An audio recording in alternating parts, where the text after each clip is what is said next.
Every visual element in the game goes through me. I'm doing all the art.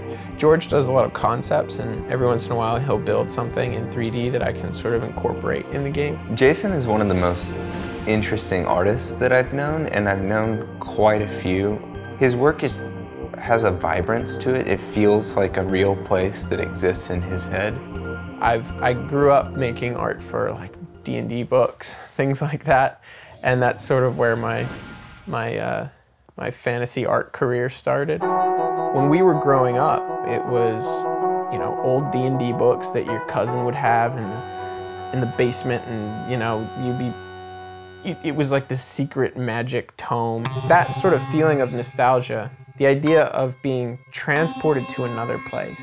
It's an alien world, and you go there. That world doesn't come here. You actually have to go there. And that's what I wanted to get across with God of Blades, and I think that's what it's about. It's about seeing stuff that you've never seen before and going to a totally other world.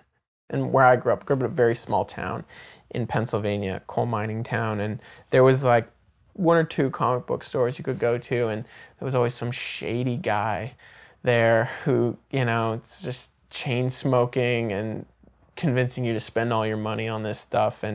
But you know, at the same time, that's the guy who introduced me to Frank Frazetta, or you know, there's a lot of other artists, fantasy artists, who came in, like Mobius.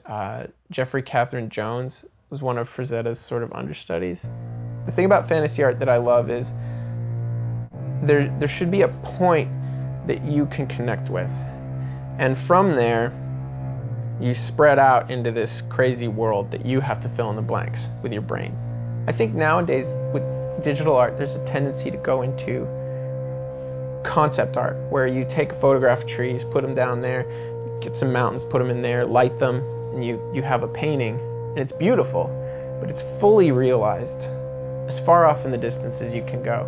And I like when you have one point you can connect with, and then the world is sort of up to you.